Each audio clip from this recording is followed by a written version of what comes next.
اس کو پوری طرح سے، پوری سازش کے ساتھ اور ہر اعتبار سے، ہر اسپیکٹ سے ان دو چیزوں کو ختم کیا جا رہا ہے۔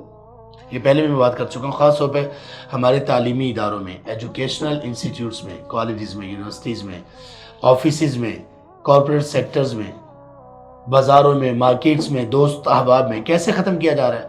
یار تو اپنی یہ جو مولوی پنا ہے نا، مولوی پن ہے آپ کا، اپنے گھر میں رہو، اپنے گھر میں رکھو اس کو۔ ہمیں پتہ ہے تو جتنا مولوی ہے نا، مجھے پتہ ہے، میں جانتا ہوں تجھے، تو جتنی حاجر نماز ہے نا، مجھے پتہ ہے۔ ہم یہ کہہ کے ان کو چپ کروا دیتے ہیں، یا پھر امر بالمعروف اور نہی عن المنکر سے روکنے کا ماڈرن طریقہ کیا ہے، ماڈرن الفاظ کیا ہیں؟ اگر کسی کو اچھائی کا حکم دو تو وہ کیا کہتا ہے؟ فورس نہ کرو مجھے۔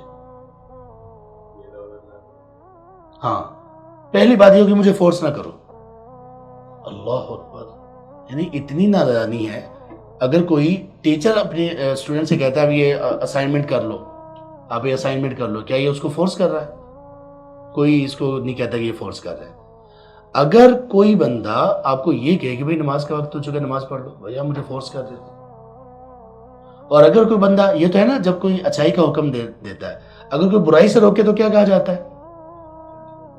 آپ مجھے ڈونٹ جج می، آپ ججمنٹل اپروچ ہے آپ کی۔ یہ دو ماڈرن الفاظ ہیں اس اسلام کی ایک بنیادی چیز کو ختم کرنے کے لیے، جبکہ یہ مومنوں کی آپس کی پہچان ہے، مسلم سوسائٹی کی، مسلم جو ایک سوشل سرکل ہے اس کی پہچان، اس کی بنیاد ہی اس چیز پر ہے۔